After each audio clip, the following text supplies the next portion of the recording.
안녕하세요. 미스터리 수사국입니다. 실종된 2명의 젊은 여성 기이한 얼굴 무늬, 온몸이 테이프로 감긴 신원 미상의 여성 시신, 역겨운 금파리, 그리고 벽 속에서 발견된 인간 형상의 미라. 동일한 범행 수법은 마치 어떤 재해의식 같기도 하고 범인이 의도적으로 남긴 상징처럼 보이기도 합니다. 안개를 걷어내고 보니 악은 우리와 그리 멀지 않은 곳에 있었습니다.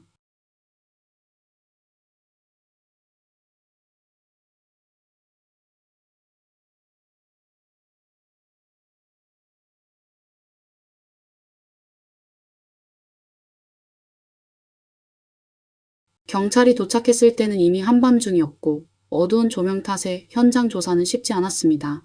현장을 보호하기 위해 경찰은 기본적인 사진 촬영과 통제만 진행한 뒤 다음날 아침 가방을 비닐로 포장해 지역 장례식장으로 옮기고 법의학팀에 정밀 조사를 의뢰했습니다. 부검 결과 사망자는 20살에서 25으로 추정되는 아시아계 여성으로 키는 약 150cm였으며 신체는 비교적 온전한 상태였습니다. 머리를 감고 있던 테이프는 매우 특이했는데 예술 그래픽처럼 보이는 얼굴 무늬가 가득 인쇄되어 있었습니다.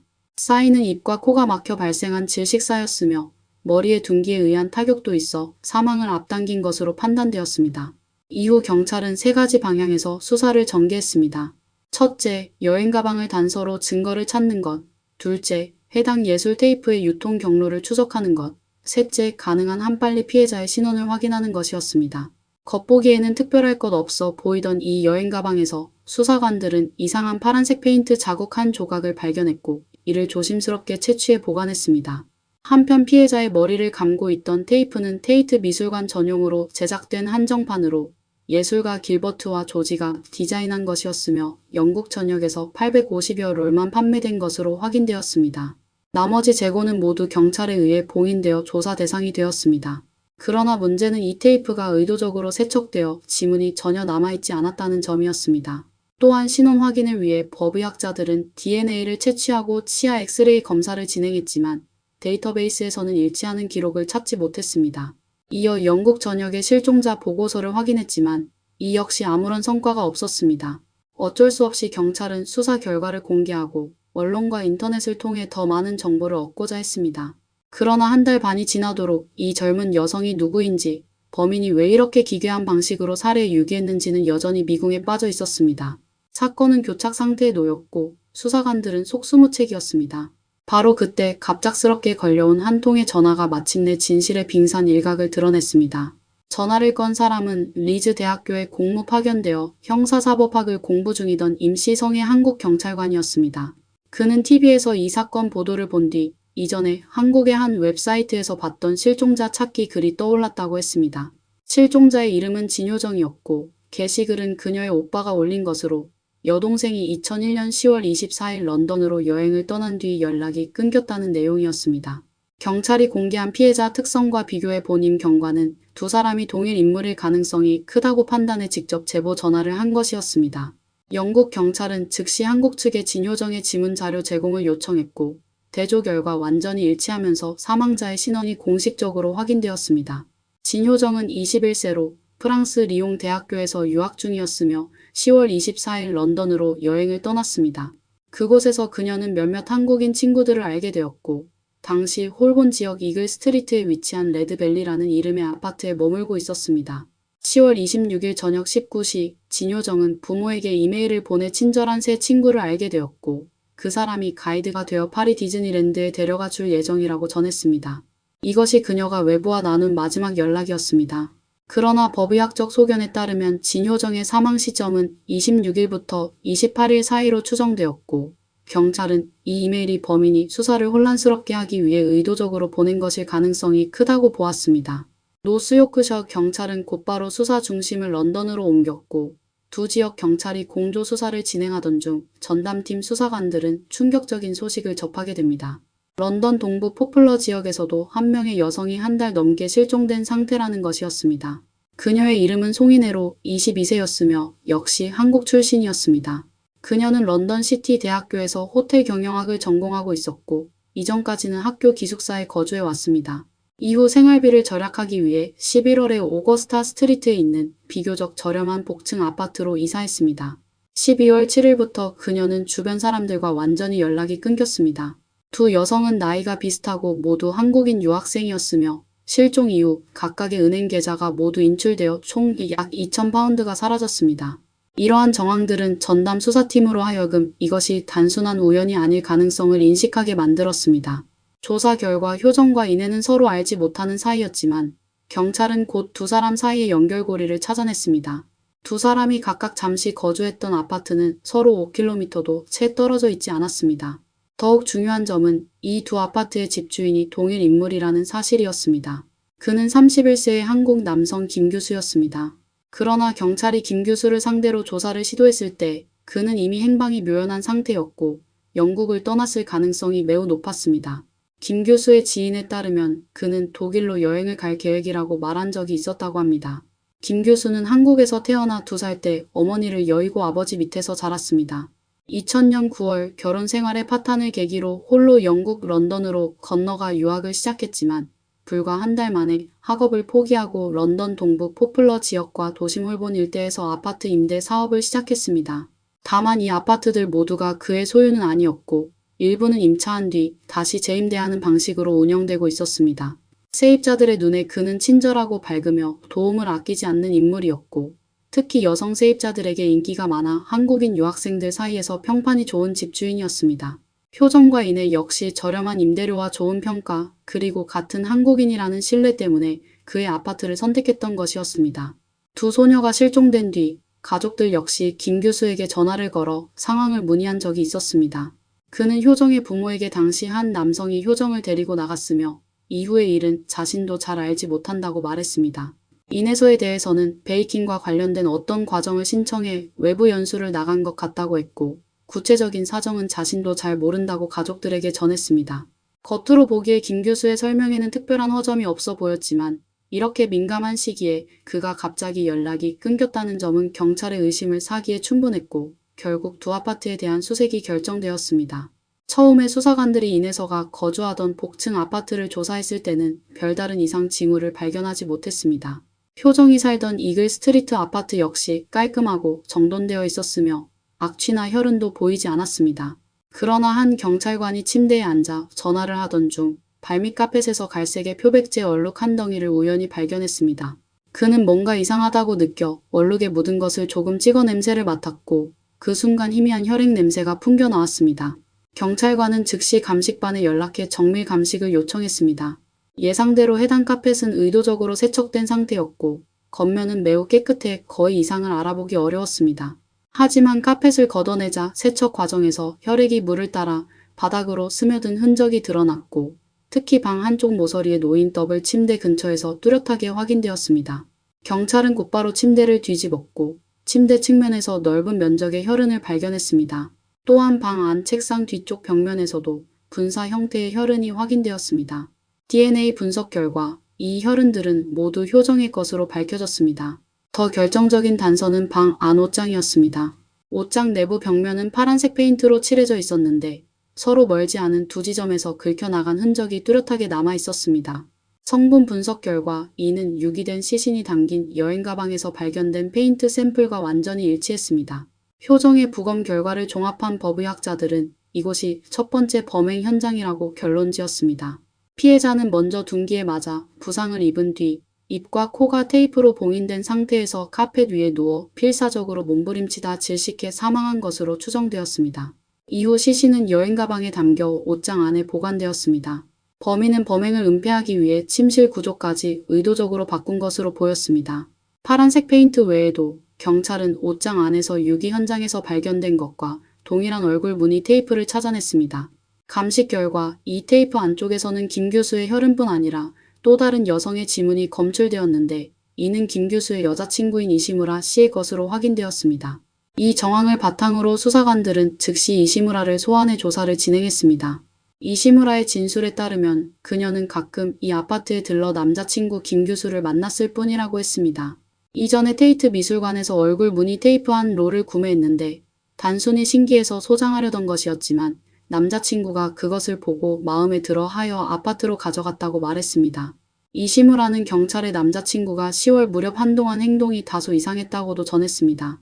어느 날 김 교수가 아파트에서 방을 청소하고 있는 모습을 본 적이 있는데 그때 공기 중에 표백제 냄새와 부패한 듯한 악취가 뒤섞여 퍼져 있어 이상하다고 느꼈지만 당시에는 깊이 묻지 않았다고 합니다. 이시무라의 진술을 확인하기 위해 경찰은 미술관의 판매 기록을 조사하고 아파트 주변 이웃들을 탐문했으며 그 결과 그녀의 말이 사실임을 입증했습니다. 이로써 김 교수라는 남성은 강력한 용의자로 떠올랐습니다. 만약 그가 효정의 목숨을 앗아간 범인이라면 또 다른 실종자 인에서는 어디로 사라졌으며 같은 피해를 입은 것은 아닌지에 대한 의문이 남았습니다. 따라서 가장 시급한 과제는 김 교수를 신속히 찾아 그의 행동을 제한하는 것이었습니다. 김 교수의 이메일 기록과 소비 내역을 추적한 경찰은 효정이 살해된 이후 그가 차량 한 대를 임대한 사실을 밝혀냈습니다. 경찰은 즉시 해당 차량을 감식했고 예상대로 트렁크에서 효정의 혈흔을 검출했습니다. 주행 기록에 따르면 이 차량은 총 약 960km를 운행했는데 이는 런던에서 노스요크셔를 왕복한 거리와 정확히 일치했습니다. 휴대전화 위치 정보까지 종합한 경찰은 그가 이 차량을 이용해 시신을 유기했을 가능성이 높다고 판단했습니다. 또한 김 교수는 범행 이전에 여행사에 연락해 캐나다 토론토행 항공권을 구매해 둔 상태였는데 이는 그가 이미 도주 계획을 세워 두었음을 보여주는 대목이었습니다. 2002년 1월 17일 양 지역 경찰은 공동 기자회견을 열어 시민들에게 제보를 요청했습니다. 그러나 토론토로 건너가 체포 작전을 준비하던 중 뜻밖의 소식이 전해졌습니다. 김 교수가 스스로 런던으로 돌아왔다는 것이었습니다. 그는 한 친구에게 연락해 본드 스트리트에 있는 한 인터넷 카페에서 만나기로 약속한 상태였습니다. 1월 21일 경찰은 이 기회를 포착해 잠복 작전을 벌였고 결국 김 교수를 체포해 살인 혐의로 기소하는 데 성공했습니다. 당시 경찰은 김 교수의 입을 통해 인에서의 행방을 알아내길 간절히 바랐지만 신문에 직면한 그는 모든 질문에 답변을 거부하며 살해 혐의 자체를 전면 부인했습니다. 그는 인에서가 불법 물품 거래에 연루되었을 가능성이 있으며 그녀의 실종은 자신과 무관하다고 주장했습니다. 경찰이 그렇다면 그런 정보를 어떻게 알게 되었느냐고 추궁하자 김 교수는 얼버무리며 어디선가 우연히 들었을 뿐이라고 답했습니다. 진효정의 사망에 대해서도 그는 인정도 부인도 하지 않은 채 끝내 침묵으로 일관했습니다. 수사관들로서는 답답할 수밖에 없었지만 신문 과정에서 보인 그의 태도를 미루어 볼 때 인에서 역시 이미 사망했을 가능성이 크다고 판단했습니다. 2002년 3월 인에서가 이전에 거주했던 복층 아파트에서 한 수리공이 2층 욕실 리모델링을 준비하던 중 욕조 배관 안에 대량의 파리가 몰려 있는 것을 발견했습니다. 타일 아래에서는 불쾌한 냄새까지 스며 나오고 있었는데 그 냄새는 고기가 부패했을 때 나는 특유의 악취와 매우 흡사했습니다. 수리공은 이상함을 느끼고 집주인에게 알렸고 집주인은 즉시 경찰에 신고했습니다. 여기서 한 가지 짚고 넘어가야 할 점은 이 복층 아파트는 원래 김 교수가 임차한 뒤 인에서에게 재임대한 것으로 김 교수는 이 집의 직접적인 소유주는 아니었다는 사실입니다. 경찰이 도착한 뒤 배관을 따라 추적해 1층 복도로 내려왔지만 겉보기에는 별다른 이상이 없어 보였습니다. 그러나 최근에 수리된 흔적이 있는 벽 한쪽을 두드려 보자 내부가 비어있다는 것이 드러났습니다. 경험 많은 경찰관은 즉시 수상함을 느끼고 벽을 뜯어 확인하기로 결정했습니다. 벽을 허무는 순간 수사 경력이 오래된 형사들조차 등골이 서늘해질 정도의 광경이 펼쳐졌습니다.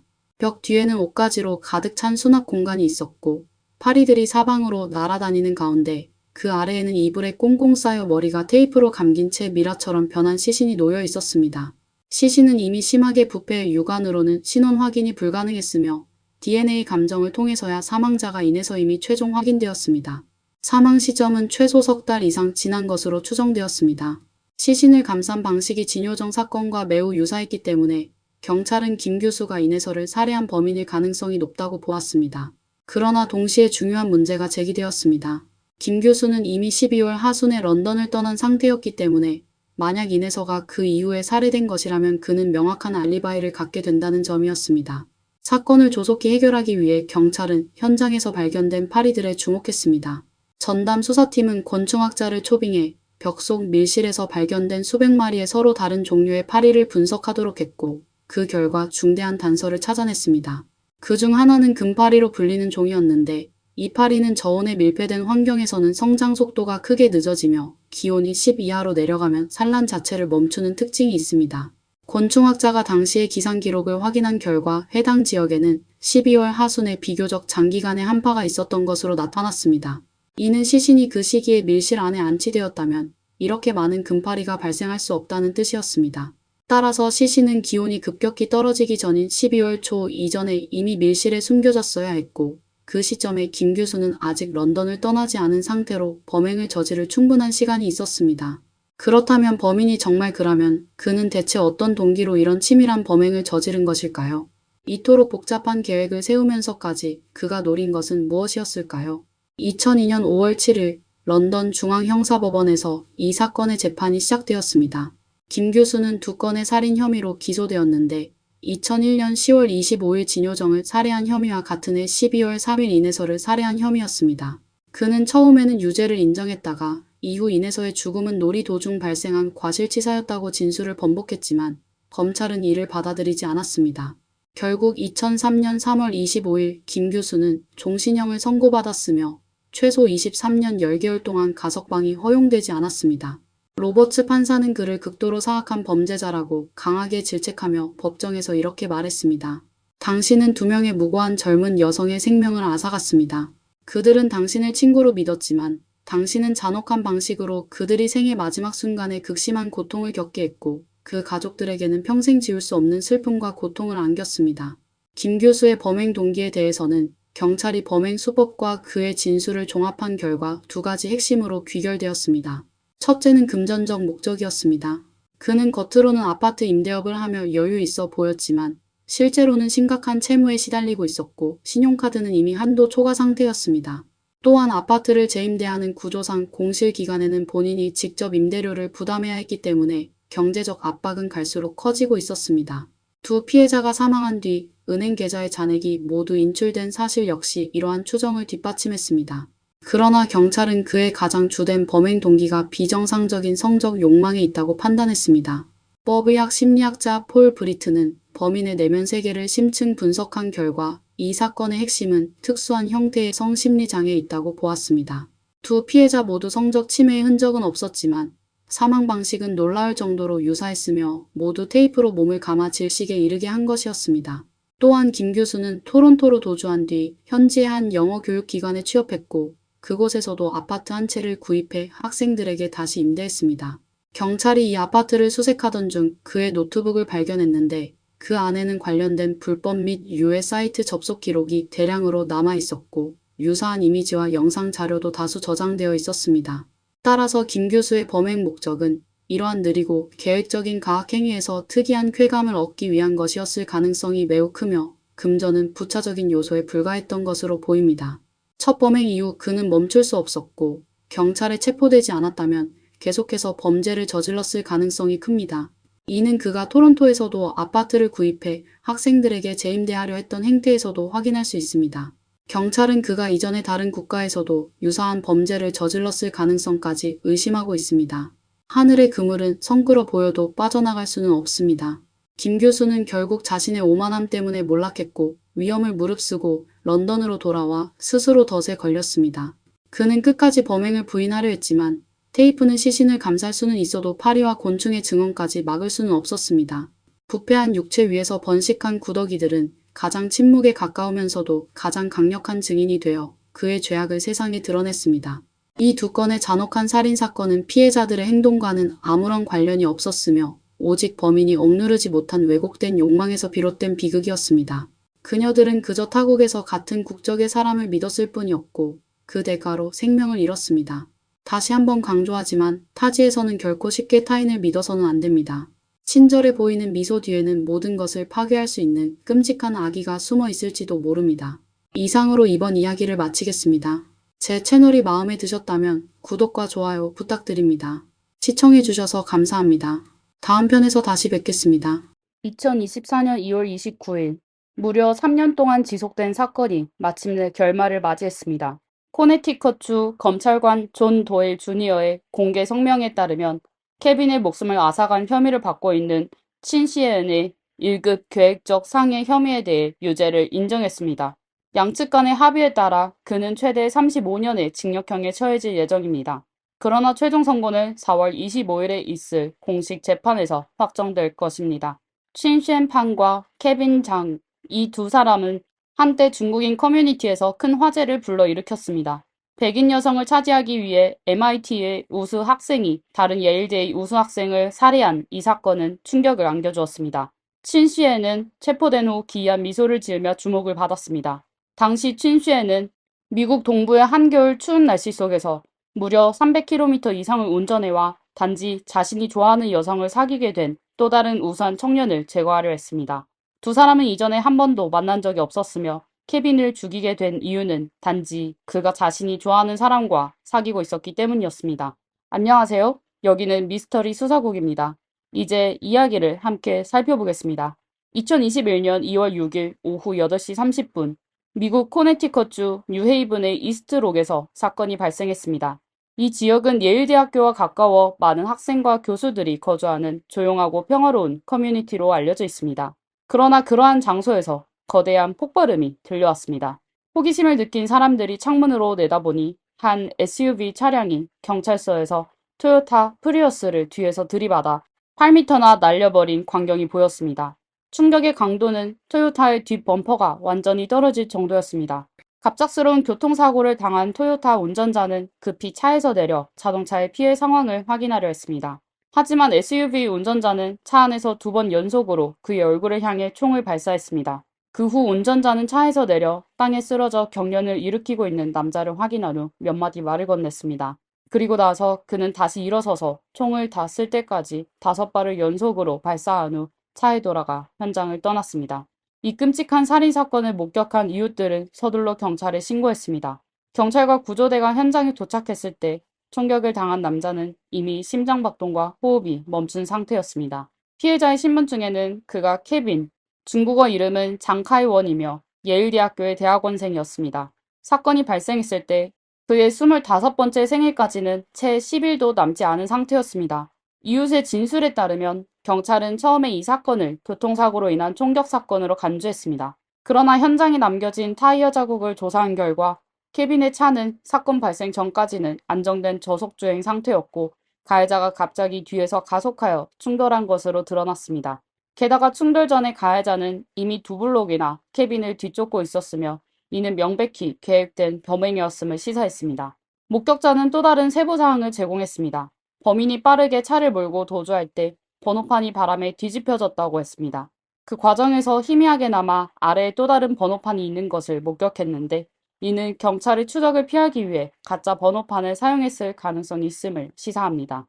이처럼 치밀하게 계획된 범행에 더해 피해자가 총격을 당한 부위 대부분이 머리와 가슴에 집중된 점은 마치 처형 방식을 연상시킵니다.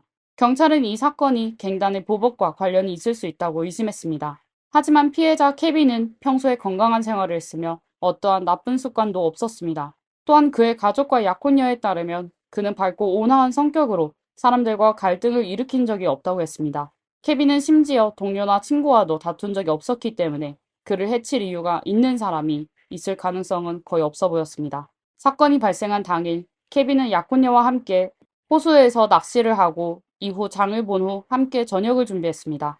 저녁 8시경 두 사람은 기독교 신앙을 가지고 있어 혼전 동거를 받아들이지 않았기 때문에 케빈은 여자친구와 포옹하며 작별 인사를 했습니다. 그것이 영원한 이별이 될 줄은 꿈에도 몰랐습니다. 그렇다면 혹시 갱단이 복수를 하려다 잘못된 사람을 공격한 것일까요? 경찰은 이 가능성도 낮다고 판단했습니다. 왜냐하면 범인이 2번째 총격을 가하기 전 분명히 케빈에게 말을 건넸고 신원을 확인한 후에야 계속해서 총을 쏘았기 때문입니다. 안타깝게도 그때 거리는 너무 멀어 아무도 그가 무슨 말을 했는지는 듣지 못했습니다. 공교롭게도 이 시기에 미국에서는 흑인이 아시아인을 대상으로 총격과 차량 탈취를 시도한 사건이 연달아 발생하고 있었습니다. 그래서 경찰은 최초로 용의자 공고를 발표할 때 차량의 모델과 색상뿐만 아니라 차량에 2명이 타고 있을 가능성과 총격을 가한 사람이 흑인일 것이라는 추측을 덧붙였습니다. 그러나 나중에 밝혀진 바에 따르면 이러한 추측은 전혀 쓸모없을 뿐만 아니라 경찰이 진범을 놓치게 만든 결정적인 이유가 되었습니다. 케빈이 희생된 지 불과 30분 후 인근 마을인 노스헤븐에서 경찰은 한 폐품 수거소에서 걸려온 전화를 받았습니다. 전화를 건 사람은 SUV 한 대가 철로에 끼어 있는 것을 목격했다고 전했습니다. 이곳은 매우 혼잡한 철도 노선이기 때문에 매우 위험한 상황이었습니다. 경찰이 현장에 도착했을 때 운전자는 아시아인 남성으로 확인되었습니다. 그는 검은색 패딩을 입고 회색 니트 모자를 쓰고 있었으며 차를 빼내려고 애쓰고 있었습니다. 경찰의 질문에 이 남성은 매우 침착하게 대응했습니다. 그는 자신이 매사추세츠로 돌아가는 중인데 차에 장착된 GPS가 갑자기 고장나면서 이 길로 들어오게 되었다고 설명했습니다. 그는 길을 완전히 잃었고 결국 바퀴가 철로에 끼이게 되었다고 말했습니다. 이때 경찰은 그의 차량 번호판이 2장 겹쳐 있는 것을 발견했습니다. 하지만 운전자는 이 차가 며칠 전에 산 새 차라서 매사추세츠의 정식 번호판이 아직 발급되지 않아 임시 번호판을 걸어둔 것이라고 해명했습니다. 이 경찰관은 남성을 전혀 의심하지 않았으며 그를 경찰서로 데려가 조사하지도 않았습니다. 오히려 그는 남성을 도와 견인차를 불러 SUV를 근처의 한 모텔로 이동시켰고 내일 떠나기 전 반드시 차량을 꼼꼼히 점검하라고 당부했습니다. 이렇게 친절한 경찰의 도움에 운전자는 거듭 사과하며 고개를 끄덕이고 반드시 그렇게 하겠다고 말했습니다. 하지만 다음날 아침 모텔 옆에 있는 한 식당 직원이 주차장에 있는 대형 쓰레기통에서 무거운 비닐봉지를 발견했습니다. 봉지를 열어보니 그 안에는 소형 총기 7개의 탄창 그리고 여러 상자에 가득한 미개봉 탄약이 들어있었습니다. 놀란 직원은 급히 경찰에 신고했습니다. 신고를 받고 출동한 경찰관은 다름 아닌 전날 밤 그 경찰이었습니다. 그는 비닐봉지 안에 있는 한 물건을 보며 기시감을 느꼈습니다. 그것은 바로 어젯밤 그 운전자가 쓰고 있던 회색 니트 모자였습니다. 경찰은 즉시 옆에 있는 모텔로 가서 확인했습니다. 프론트 데스크 직원은 전날 밤에 분명히 아시아인 남성이 투숙했지만 체크아웃하는 모습을 보지 못했다고 말했습니다. 경찰관이 그 남성의 방을 수색했을 때 방 안의 물건들이 전혀 사용되지 않은 것을 발견했습니다. 이는 그가 단지 위장하기 위해 머문 것임을 시사했습니다. 그리고 SUV는 여전히 주차장에 있었습니다. 낮에 충분한 빛 아래에서 경찰은 차량 앞쪽에 명백한 충돌 자국이 있음을 확인했습니다.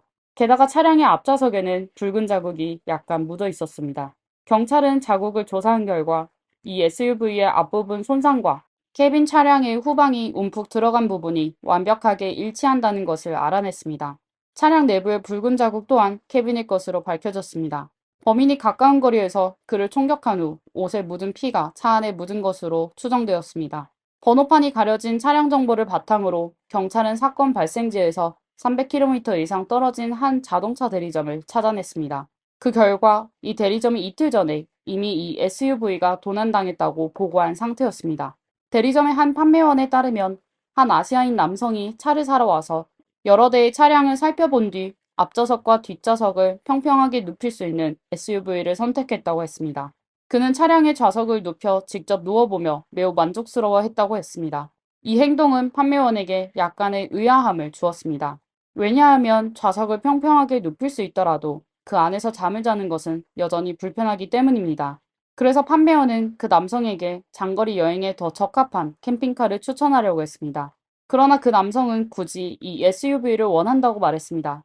대신 정식으로 구매 계약을 체결하기 전 시승을 해보고 싶다고 요청했습니다. 그 판매원도 앞서 언급한 경찰처럼 이 남자가 옷차림이 단정하고 말투가 예의 바르며 고등 교육을 받은 사람이라고 생각하여 별다른 의심을 하지 않았습니다. 그래서 그는 남자에게 차 열쇠를 건네주었습니다. 하지만 남자는 차를 몰고 떠나더니 몇 시간 동안 기다려도 돌아오지 않았습니다. 대리점이 문을 닫을 때까지도 남자는 돌아오지 않았고 자신이 속았다는 것을 깨달은 판매원은 그제서야 차량 도난을 경찰에 신고하며 후회를 했습니다.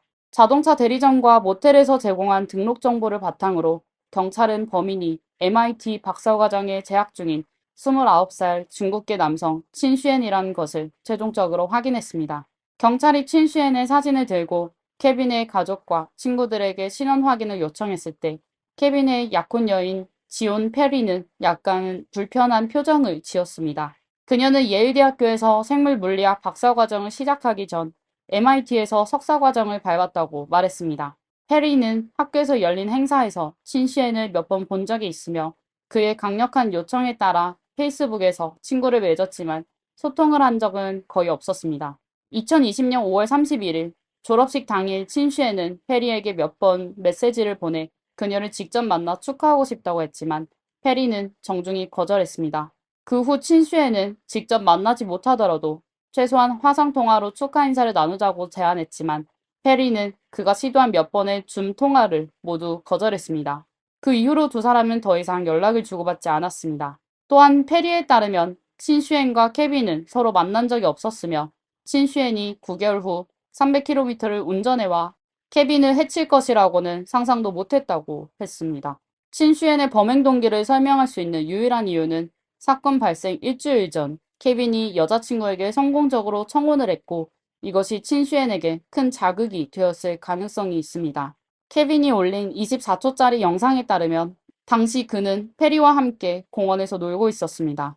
아름다운 작은 폭포 근처에 다다랐을 때 케빈은 준비해둔 반지를 꺼내 무릎을 꿇고 여자친구에게 로맨틱한 청혼을 했습니다. 갑작스러운 놀라움에 감동한 그녀는 승낙하며 거의 말을 잇지 못했습니다. 영상은 두 사람이 달콤한 포옹을 나누는 모습으로 끝났습니다. 이후 두 사람은 각자의 소셜미디어에 약혼 소식을 올렸고 이 청혼 영상을 함께 게시해 모든 사람들과 그들의 행복을 나누었습니다. 게시물에는 친척과 친구들의 축하와 좋아요가 가득했지만 이 소식은 친시엔에게는 너무나 큰 충격이었습니다. 경찰이 친시엔과 케빈의 약혼녀가 서로 알고 있었다는 사실을 발표하자 온라인상에서 특히 많은 중국 매체에서 엄청난 여론의 폭풍이 일어났습니다. 일부 사람들은 이것이 세 사람 간의 삼각관계로 인해 발생한 사건이라며 의도적으로 약혼녀에게 책임을 돌리기도 했습니다.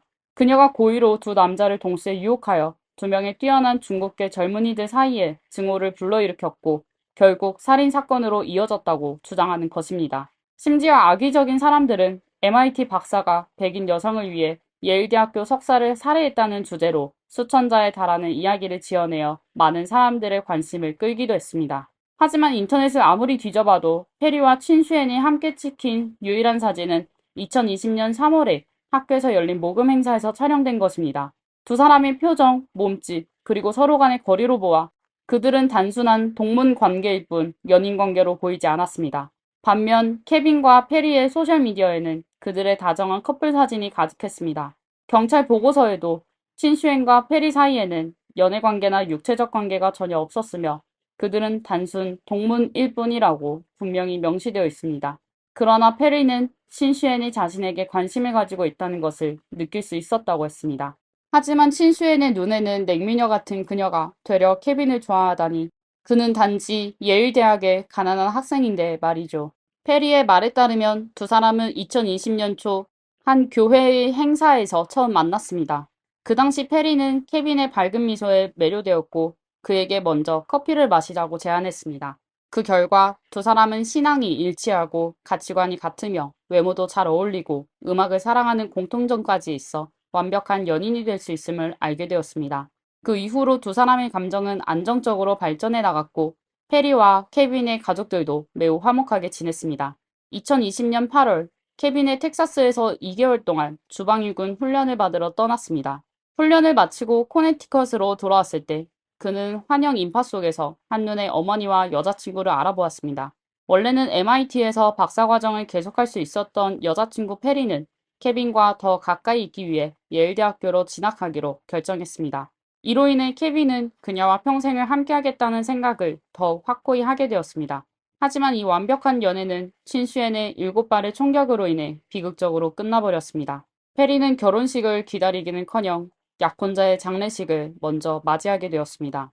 2021년 2월 14일 발렌타인데이는 케빈의 25번째 생일이기도 했지만 그날은 그가 묻히는 날이기도 했습니다. 장례식에서 페리는 눈물을 흘리며 당신이 천국에서 모든 것이 잘 되기를 바라요. 언젠가 우리가 다시 만날 때까지 잘 지내요. 라고 말했습니다. 아들을 잃은 케빈의 부모님은 실신할 정도로 슬픔에 잠겼습니다.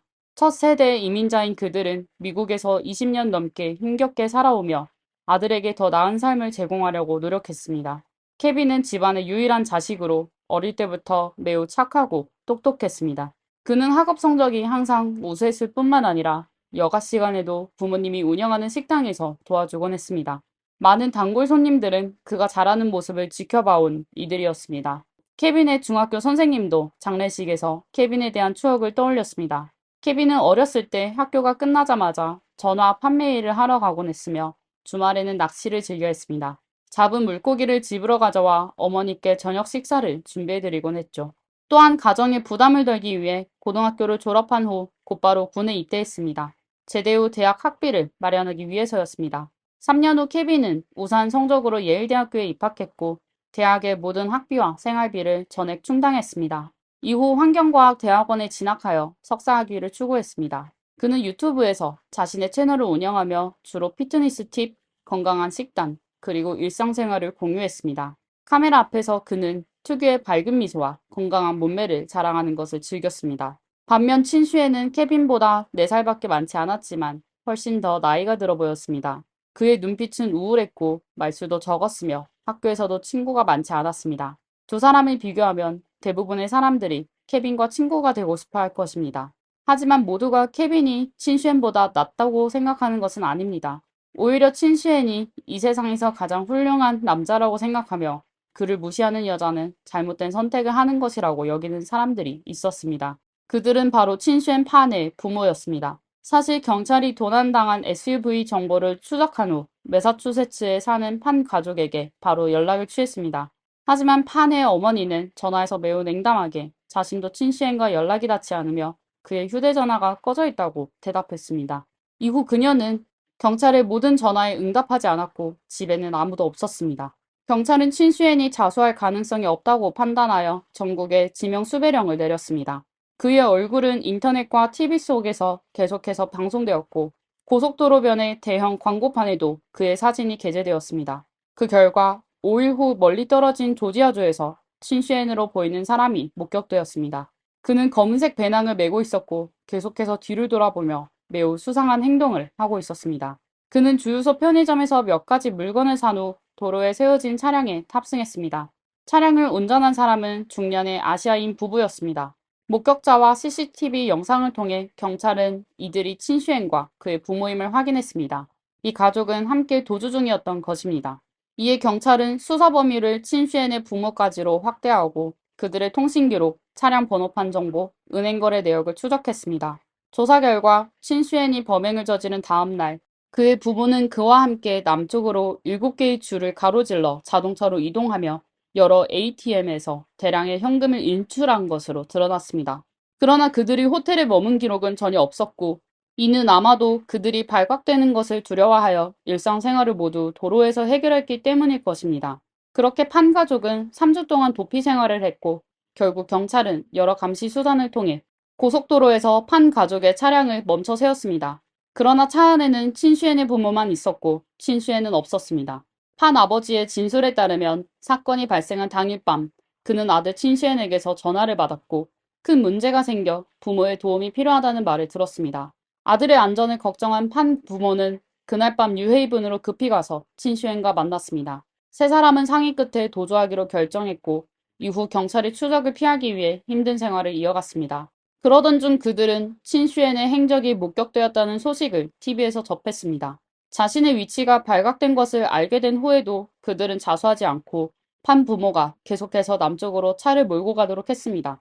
그리고 친슈엔은 모든 현금과 아버지의 중국 여권을 가지고 다른 곳으로 떠났습니다. 판 부모는 체포된 후 그들이 헤어진 구체적인 장소와 시간을 밝히기를 거부하여 경찰이 더 이상의 수사를 진행할 수 없게 만들었습니다. 경찰은 친슈엔이 아버지의 여권을 가지고 있다는 사실에 불안감을 느꼈습니다. 혹시 그는 아버지의 신분을 가장해 중국으로 도망가려는 것일까요? 게다가 그가 마지막으로 목격된 장소는 미국 국경에서 약 300km 밖에 떨어지지 않았기 때문에 멕시코로 도피할 가능성도 배제할 수 없었습니다.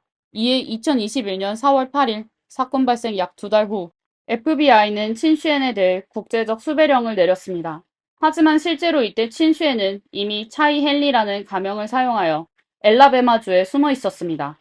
나중에 더 보스턴 글로브의 인터뷰 보도에 따르면 그는 몽고메리에서 현금으로 한 아파트를 임대했으며 바로 옆집이 집주인의 집이었습니다. 집주인은 그가 매우 조용하고 예의 바른 사람이라고 회상했습니다. 그는 또한 집안의 아이들에게 컴퓨터 문제를 해결해주는 등 매우 친절한 모습을 보였습니다. 감사의 표시로 집주인은 그가 마당에서 자라는 채소를 마음껏 사용하고 신선한 달걀을 주어 요리할 수 있게 허락했습니다. 엘라베마에서의 이 기간 동안 친슈에는 많은 사람들이 꿈꾸는 전원 생활을 즐기며 지냈습니다. 그러나 이러한 평화로운 시간은 오래가지 않았습니다. 2021년 5월 13일 몽고메리 경찰서가 미국 해안 경비대의 협조로 97일간 도피하던 친슈엔을 체포했다고 발표했습니다.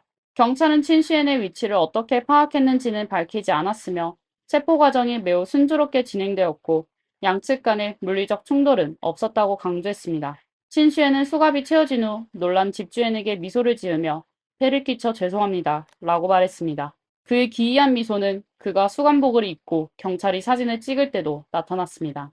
이로 인해 사람들을 불편하게 만드는 사진이 나오게 되었습니다.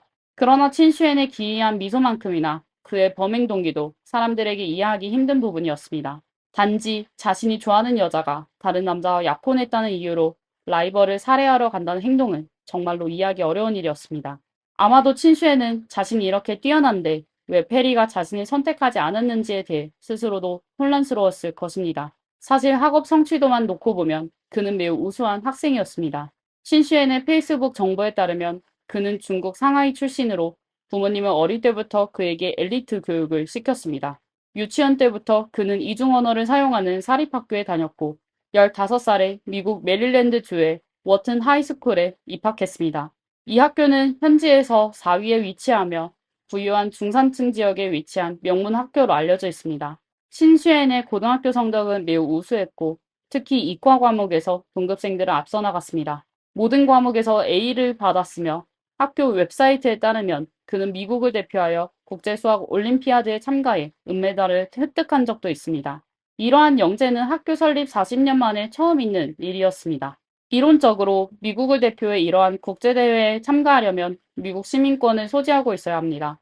당시 친슈에는 아직 18살이 되지 않은 중국 유학생이었으며 불과 2년여 만에 미국 시민권을 취득했습니다. 이러한 속도는 매우 놀라운 일이죠. 그래서 오래전부터 친슈엔과 그의 어머니가 이미 미국 시민권을 취득했을 것이라는 소문이 있었습니다. 심지어 그는 미국에서 태어나 상하이에서 학교를 다녔을 가능성도 있습니다. 즉, 그는 살해된 케빈과 마찬가지로 미국 국적을 가진 중국계 미국인이었을 것입니다. 물론 친슈에는 정말로 뛰어난 수재였습니다. 그는 고등학교 졸업 후 MIT에 입학하여 박사과정까지 순조롭게 이수했습니다. 그는 학교에서 상을 수상하고 최상위 컴퓨터과학 및 인공지능 연구실에 들어갈 기회를 얻었습니다.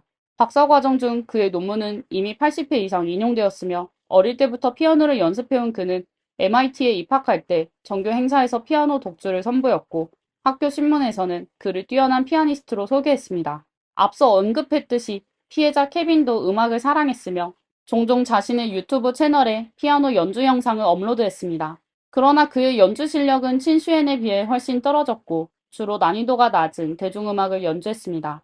하지만 그의 음악은 진솔하고 편안했으며 그의 성격처럼 생기가 넘쳤습니다.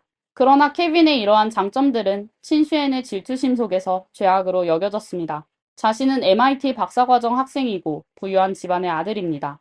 대학을 졸업하기도 전에 부모님이 보스턴 북부에 80만 달러, 약 11억 원 상당의 집을 사주었습니다. 심지어 피아노 실력조차 케빈보다 훨씬 뛰어납니다. 그런데 왜 페리는 자신이 아닌 케빈을 좋아했을까요? 단지 그가 복근이 있고 치아가 더 희다고 해서 그런 것일까요? 이것은 도저히 이해할 수 없는 불공평한 일이었습니다. 이러한 질문들은 신슈엔뿐만 아니라 그의 부모인 판씨 부부도 이해할 수 없었습니다. 신슈엔이 체포된 지 2달이 넘은 후 경찰은 그의 부모인 판씨 부부도 조사하겠다고 발표하며 그들을 아들의 도주를 돕고 사법을 방해한 혐의로 기소할 예정이라고 밝혔습니다. 부모의 지나친 자식 두둔 때문에 검찰은 친슈엔이 해외로 도주할 가능성이 있다고 판단했습니다. 그래서 법원에 5천만 달러, 약 680억 원에 달하는 엄청난 보석금을 책정할 것을 권고했습니다. 나중에 법원이 보석금을 2천만 달러, 약 270억 원으로 낮추긴 했지만 이는 여전히 코네티컷 역사상 가장 높은 보석금 기록이 되었습니다. 보석금이 이렇게 높게 책정된 이유는 친슈엔이 도주할 가능성이 높다는 법원의 판단뿐만 아니라 판 가문이 매우 부유하다고 여겨졌기 때문입니다. 미국 금융범죄조사관이 제공한 보고서에 따르면 판씨 부부는 2014년부터 2020년까지 매년 중국에서 거액의 자금을 그들의 계좌로 송금받았으며 예금액은 이미 수백만 달러에 이르렀습니다. 그들은 아들에게 현금으로 집을 사주었고 매사추세츠주에 2채의 호화저택을 소유하고 있었습니다. 심지어 아들이 도주 중일 때도 집을 사는 것을 잊지 않았습니다. 신슈엔이 체포될 당시 그의 방에서 2만 달러, 약 2,700만 원이 발견되었습니다. 이는 판 가문이 보기에는 별로 큰 돈도 아니었습니다. 하지만 이것은 역으로 판씨 부부가 아들의 범행과 도주 계획을 사전에 알지 못했다는 것을 입증하는 증거가 될 수도 있습니다. 왜냐하면 이 돈은 그들이 도주하는 동안 ATM에서 인출한 현금의 최대치였기 때문입니다. 판 가문이 아무리 부유해도 2천만 달러의 보석금은 그들의 감당 한도를 넘는 금액이었습니다. 그래서 친수에는 체포된 후 계속 구금된 채로 재판을 기다려야 했습니다. 당시 전 세계가 코로나19의 영향을 받고 있었기 때문에 사건 처리 지연이 심각했으며 재판은 3년 동안이나 연기되었습니다. 그동안 판씨 부부는 아들을 위해 여러 번 변호사를 교체했습니다. 변호 전략도 초기에는 경찰의 증거 수집 절차의 문제를 지적하는 방향에서 시작해 감정이 격해져 범행을 저질렀다는 주장으로 마지막에는 정신질환이 있다는 주장으로 변했습니다. 이로써 판씨 부부는 아들의 우수성을 강조하는데 더 이상 신경 쓰지 않게 된 것을 알 수 있습니다. 아들이 교도소에서 우등생으로 지내느니 차라리 자유로운 정신병자로 남는 편이 낫다고 생각하게 된 것입니다. 그 후 우리가 처음에 이야기한 것처럼 신씨에는 예정된 5월 재판 전에 유죄를 인정하기로 결정했습니다. 그가 왜 이런 결정을 내렸는지, 그리고 케빈을 해칠 때 그에게 무슨 말을 했는지는 아마도 영원히 미스터리로 남을 것입니다. 우등생이라는 칭호는 한때 동급생들의 부러움과 부모님의 자부심을 불러일으키던 것이었지만 이제는 약간은 부정적인 의미를 띠기 시작했습니다. 네티즌들은 성적이 좋다고 해서 인품이 좋은 것은 아니며 시험 성적은 학습 능력이 부족한 사람을 걸러낼 수는 있지만 인품이 부족한 사람을 걸러낼 수는 없다고 말했습니다. 지식 그 자체는 개인의 성격적 결함을 보완해주지 못한다는 것입니다. 학업 성취를 지나치게 추구하다 보면 사람들은 종종 압박이 초래하는 극단적인 심리 문제를 간과하게 됩니다. 게다가 학교라는 상대적으로 폐쇄된 환경에서 살아가면서 성적이 곧 능력과 지위의 상징이 됩니다. 삶이나 사랑에서 한 번의 좌절과 실패를 겪으면 마음은 마치 계속해서 조여지는 바이올린 현처럼 긴장하게 됩니다.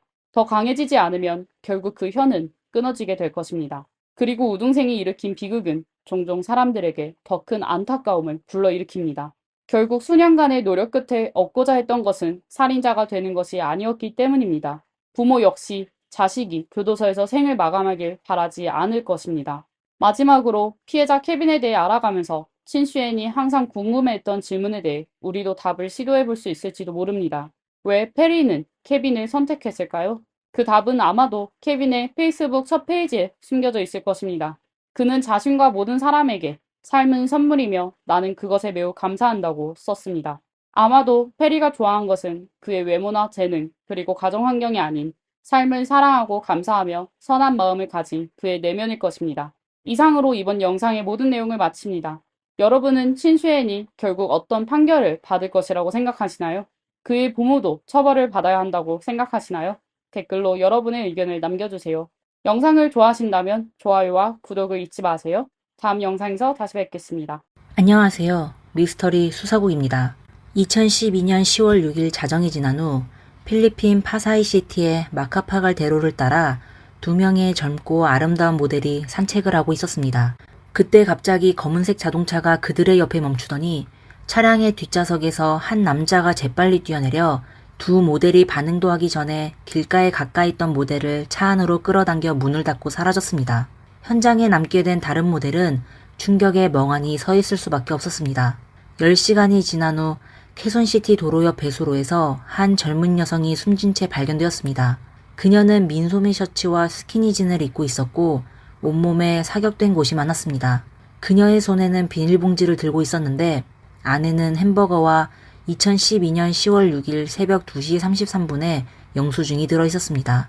피해자의 몸에는 다른 개인 물품이 없어 경찰은 그녀의 신원을 확인하는데 몹시 어려웠습니다. 한편 줄리 앤이라는 20살의 여대생은 하룻밤 내내 집에 돌아오지 않았습니다. 줄리는 모델 아르바이트를 하면서 늦게 귀가하는 일이 잦았지만 밤새도록 귀가를 하지 않은 일은 처음이었습니다. 다음 날 아침 줄리의 어머니는 점점 불안해져 줄리에게 계속 전화를 걸었지만 줄리의 전화는 꺼져 있었고 친구들도 연락이 닿지 않았습니다.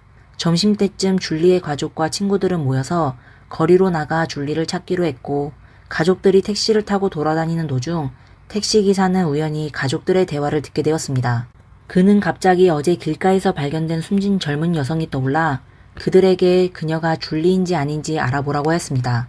기사의 말을 들은 줄리 가족은 충격에 휩싸였습니다. 그들은 마음속으로는 피해자가 줄리일 리가 없다고 생각했지만 도무지 줄리를 찾을 수 없어 택시기사에게 범죄 현장으로 데려다 달라고 부탁했습니다. 당시 피해 여성은 이미 부검을 위해 영안실로 옮겨진 상태여서 줄리의 어머니는 거의 기절할 뻔했고 직접 보는 것이 두려워 아들에게 확인을 하라고 했습니다. 그들은 아직 희망의 끈을 놓지 않았고 피해자가 줄리가 아니길 바랬지만 현실은 그들의 희망을 잔혹하게 짓밟았습니다. 피해자는 바로 줄리였습니다. 그녀는 여러 발의 사격을 받았고 강제로 몹쓸 짓을 당한 흔적도 있었습니다. 가족들은 도대체 누가 줄리를 이렇게 잔혹하게 해쳤는지 이해할 수 없었습니다. 줄리는 아직 대학생이었고 활발하고 말솜씨가 좋은 꿈도 많은 소녀였습니다. 가정 형편이 어려워 대학교를 3번이나 중퇴했지만 줄리는 항상 열심히 노력해왔습니다. 그녀는 모델 아르바이트를 하면서 생활비를 벌었고 대학교에 다시 다녔습니다. 그녀는 학위를 받아 희망찬 앞날을 꿈꿔왔지만 모든 것이 끝나 더 이상 자신의 꿈을 이룰 수 없게 되었습니다. 줄리의 어머니는 경찰에게 사건 전날 밤 줄리가 본인에게 전화하여 친구 알테아가 방송국에 일자리를 구해줬다며 면접을 보러 가도 되냐고 물었다고 했습니다. 면접 시간이 저녁이라 줄리의 어머니는 걱정을 했지만 알테아가 함께 있어 조금 안심되어 허락했다고 했습니다. 23살의 알테아는 모델계에 떠오르는 스타이고 2010년에 FHM 잡지의 월간 모델로 선정되었습니다. 그리고 바로 알테아가 줄리를 모델계로 데려와 아르바이트를 소개해 주었고 줄리가 대학교 학비를 벌 수 있도록 도와준 겁니다. 줄리는 알테아를 매우 존경했고 두 사람은 항상 붙어 다니며 마치 쌍둥이 자매처럼 지냈습니다. 줄리가 납치된 그날 밤 알테아도 함께 있었습니다. 바로 알테아가 줄리가 납치당했다는 사실을 경찰에 신고했습니다. 하지만 당시 상황이 너무 급박하여 알테아가 정신을 차리기도 전에 범인의 차량은 사라져버렸고 그녀는 차량 번호를 기억하지 못해 경찰이 최고의 수사기의 타임을 놓치게 되었습니다. 하지만 어쨌든 알테아는 줄리가 살아있는 모습을 마지막으로 본 사람이었습니다. 따라서 경찰은 우선 알테아에게 연락하여 그녀에게 경찰서로 와 조사받아 달라고 요청했지만 알테아는 끝내 모습을 드러내지 않았습니다. 알테아의 형제는 경찰에게 이 사건으로 인해 알테아가 심리적으로 아주 큰 부담을 느끼고 있다고 말했습니다. 그녀는 줄리처럼 자신도 피해를 입을까봐 두려워하며 안전을 위해 숨어 지내고 있다고 말했습니다. 실제로 끔찍한 사건을 목격한 사람들에게 이런 반응이 나타나는 경우가 있기 때문에 경찰은 이에 이상하게 여기지 않고 알테아를 강제로 불러내려 하지 않았습니다. 당시 수사가 시작 단계이고 확인해야 할 단서와 증인이 많아 경찰은 일단 수사를 진행하며 꼭 필요할 때 알테아를 찾기로 했습니다.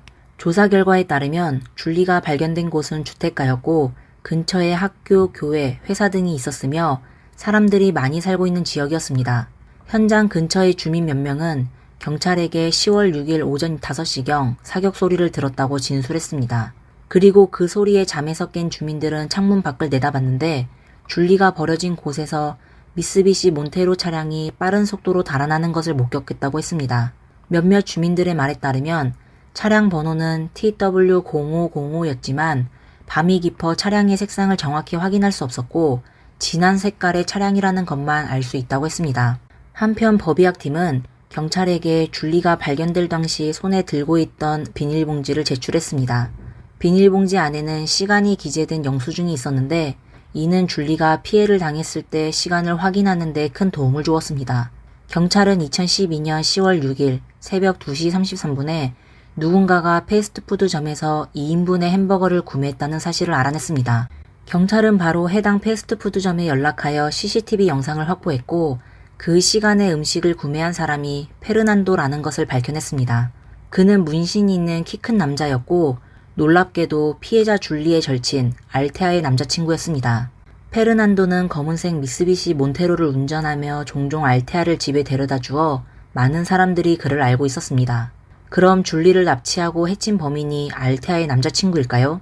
그렇다면 그의 동기는 무엇일까요? 그는 줄리가 그의 여자친구의 가장 친한 친구라는 사실을 몰랐을까요? 경찰은 알테아를 찾아 사실을 신문하기로 결심했습니다. 하지만 이전과 마찬가지로 알테아는 여전히 경찰에 협조하지 않았고 경찰은 어쩔 수 없이 인력을 배치하여 알테아의 집을 24시간 감시하였습니다. 얼마 지나지 않아 한 대의 차량이 알테아의 집으로 들어가 몇십 분 후 다시 나왔습니다. 경찰은 그 차량을 따라가 알테아의 남자친구인 페르난도의 집까지 가게 되었습니다. 그의 집 마당에는 검은색 미쓰비시 몬테로가 주차되어 있었는데 차량 번호는 목격자가 말했던 TW0505였습니다. 조사 결과 그 차량은 페르난도의 어머니 명의로 되어 있지만 페르난도가 평소 운전하고 있었습니다. 경찰은 페르난도의 집 문을 두드렸고 예상대로 페르난도와 알테아가 집 안에 있었습니다. 알테아가 안전을 위해 숨어 있다고 했던 곳이 바로 용의자의 집이었던 것입니다. 2012년 10월 9일 알테아와 페르난도는 공식적으로 조사를 받게 되었습니다. 페르난도는 경찰이 어떤 증거를 제시해도 이번 사건과는 아무런 관련이 없다고 주장했습니다. 반면 알테아는 몇 마디 말도 하지 않았는데 울면서 경찰에게 본인은 단지 남자친구에게 줄리를 혼내주라고 부탁한 거라며 이렇게 큰일이 될 줄은 몰랐다고 말했습니다. 알고 보니 알테아와 줄리는 함께 오랫동안 모델 일을 하며 언제나 친자매처럼 지내는 것처럼 보였지만 사실 그들의 우정에는 이미 깊게 금이 가 있었습니다. 알테아의 말에 따르면 줄리는 모델계에서 알테아의 비밀을 퍼뜨리고 다녔습니다. 그녀는 알테아가 사생활이 문란하고 다른 남자와 아이 둘을 낳았다는 소문을 퍼뜨렸습니다. 이는 알테아에게는 치명적인 타격이었습니다. 모델계는 워낙 변화가 빠른 곳이라 알테아는 힘들게 지금의 위치까지 올라왔는데 만약 그녀가 아이를 낳았다는 사실이 사람들에게 알려진다면 모델로서의 삶은 끝장날 것입니다. 한 가지 언급해야 할 건 알테아는 정말로 두 아이를 낳았었습니다. 하지만 문제는 그게 아니었습니다. 알테아는 줄리가 한 짓에 분노하게 되었습니다. 줄리는 알테아의 인격을 모욕했을 뿐만 아니라 그녀의 꿈을 망쳐버렸다고 생각하여 그녀는 줄리에게 엄청난 대가를 치르게 해야 하고 줄리가 본인을 함부로 대하지 못하도록 혼쭐을 내야 한다고 생각했습니다. 이렇게 알테아는 남자친구인 페르난도를 찾아가게 되었습니다. 페르난도는 32살의 문신가게 주인이었고 알테아에게 사람을 괴롭히는 것은 자신에게 맡기라며 원하는 대로 줄리를 혼쭐 내줄 수 있다고 말했습니다. 알테아의 계획대로라면 페르난도는 다른 사람을 시켜 줄리를 사람 없는 곳으로 납치한 후 구타를 하거나 불구로 만든 뒤 다시 풀어줘서 줄리가 평생 모델 일을 못하게 하려고 했습니다. 하지만 줄리가 납치되는 순간 모든 건 알테아의 통제를 벗어났습니다. 겁을 먹게 된 알테아는 페르난도의 말을 무시하고 줄리가 납치당했다는 사실을 경찰에 신고했습니다. 알테아는 자신이 약간의 악의적인 마음은 있었지만 법을 어기지 않은 무고한 사람이라고 주장했지만 경찰은 그녀의 이야기를 믿지 않았습니다. 알테아는 경찰에 신고했지만 도움이 되는 아무런 정보도 제공하지 않았습니다. 한때는 차량 번호를 기억하지 못한다고 말했다가 또 잠시 후에는 차량 종류를 제대로 보지 못했다고 말했고 또 후에는 범인이 어떤 옷을 입고 있었는지 모른다고 말하며 계속해서 경찰들을 혼란스럽게 만들었습니다. 그녀는 진심으로 줄리를 구하려고 했던 것일까요? 아니면 경찰 수사를 방해하려고 했던 것일까요? 줄리가 납치된 후에도 알테아는 아무 일도 없었던 것처럼 행동했습니다. 그녀는 소셜미디어에 줄리와 함께 찍은 사진을 계속 올리며 마치 줄리와의 우정이 변치 않음을 과시하며 그녀는 대중 앞에서 연기를 했습니다. 특히 기자와의 인터뷰에서 알테아는 슬픔을 전혀 보이지 않았을 뿐만 아니라 중요한 정보를 의도적으로 누락하고 잘못된 단서를 제공했습니다. 알테아의 행동은 그녀가 줄리를 해친 진범이란 의심을 사게 됐습니다. 한편 다른 신문실에서는 알테아가 자백했다는 소식을 들은 페르난도는 당황하게 되었습니다. 그는 여전히 자신은 무죄라고 주장하며 친구 제이마르 와라지와 와라지의 2명의 친구에게 책임을 돌렸습니다. 그는 줄리를 그 셋에게 넘겨준 후 떠났고 그 셋이 줄리에게 무슨 짓을 했는지는 전혀 모른다고 주장했습니다. 하지만 그 3명의 용의자는 쉽게 체포되지 않았습니다. 그들은 무기를 들고 필사적으로 저항하여 그중 1명은 저항 과정에서 숨지게 되었습니다. 결국 경찰은 22살의 와라지와 28살의 젤렌 파사윌란만을 체포하였습니다. 체포된 와라지는 바로 자백했는데 그는 사건의 누락된 부분을 채웠을 뿐만 아니라 새로운 용의자인 탈리브를 털어놓았습니다. 와라지의 말에 따르면 그는 돈 때문에 페르난도를 도운 것이 아니라 의리를 지키기 위해 그를 도왔다고 했습니다. 페르난도가 자신에게 자주 밥과 술을 사주며 아주 잘 대해줬기 때문에 그는 페르난도의 부탁을 거절할 수 없었다고 말했습니다. 하지만 와라지는 납치는 인정했지만 사람을 해치는 짓에는 관여하지 않았다고 주장했습니다. 그는 모든 범행이 알테아가 계획한 것이고 페르난도가 지시했으며 탈리브가 피해자를 사격했다고 진술했습니다. 와라지는 사건 당일 페르난도가 알테아의 문자를 받은 후 탈리브 그리고 본인과 같이 길가에서 그녀들을 기다렸다고 했습니다. 몇 분 후 그들은 줄리와 알테아가 영화관에서 나오는 걸 보고 바로 마스크를 쓰고 줄리를 납치하여 차에 태워 현장을 떠났습니다. 그리고 그들은 줄리를 미리 준비해둔 곳으로 데려갔습니다. 당시 거기에는 이미 용의자 친구 2명이 기다리고 있었는데 줄리는 마스크를 쓴 채 눈을 가리고 있어 그들이 누구인지 알 수 없었습니다. 이렇게 한 이유는 그들이 줄리를 혼내주고 다시 풀어주면 줄리가 경찰에 신고하더라도 그들을 알아보지 못할 것이라고 생각했던 것입니다. 하지만 뜻밖의 와라지는 대화 중에 페르난도의 이름을 실수로 불렀습니다. 줄리는 알테아와 친한 친구여서 그녀의 남자친구 이름을 잘 알고 있었습니다. 줄리는 즉시 상황을 파악하고 미친 듯이 사정하며 페르난도에게 과거의 친분을 생각해서 자신을 풀어달라고 애원했습니다. 당시 마침 알테아가 페르난도에게 전화를 걸어 이미 경찰에 신고하여 경찰이 곧 도착할 거라고 그곳을 빨리 떠나라고 말했습니다. 페르난도가 떠난 후 와라지는 어떻게 해야 할지 몰라 다른 2명의 나쁜 친구들에게 줄리를 지키라고 하고 본인은 다른 방에 들어가 자게 되었습니다. 한편 탈리브는 줄리가 있는 방으로 들어가 줄리에게 몹쓸 짓을 저질렀습니다.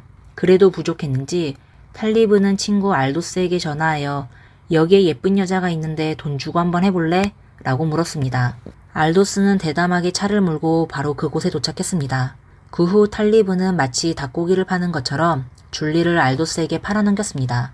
와라지의 2 친구는 그 상황을 보고 어떻게 해야 할지 몰라 와라지를 깨어 어떻게 하겠냐고 물었습니다. 와라지가 줄리가 있는 방문을 열고 들어가자 알도스가 무기를 들고 줄리의 얼굴을 겨누고 있는 모습을 보게 되어 와라지는 알도스와 맞서 싸울 용기가 나지 않았습니다. 와라지는 좋은 말로 알도스를 달래려고 했지만 알도스는 비열하고 혐오스럽게 내가 좀 쓰면 어때? 어차피 나중에 처리할 거잖아 라고 대답했습니다. 결국 알도스는 하고 싶은 대로 하겠다며 와라지를 방 밖으로 쫓아내고 방문을 닫았습니다. 몇십 분이 지난 후 알테아의 남자친구인 페르난도가 돌아왔는데 그는 햄버거를 사와서 줄리에게 건네며 배고픔을 달래라고 했습니다. 하지만 그는 햄버거 봉투 안에 있는 영수증을 중요히 여기지 않아 결국 그 영수증은 나중에 경찰이 사건을 해결하는 결정적인 단서가 되었습니다.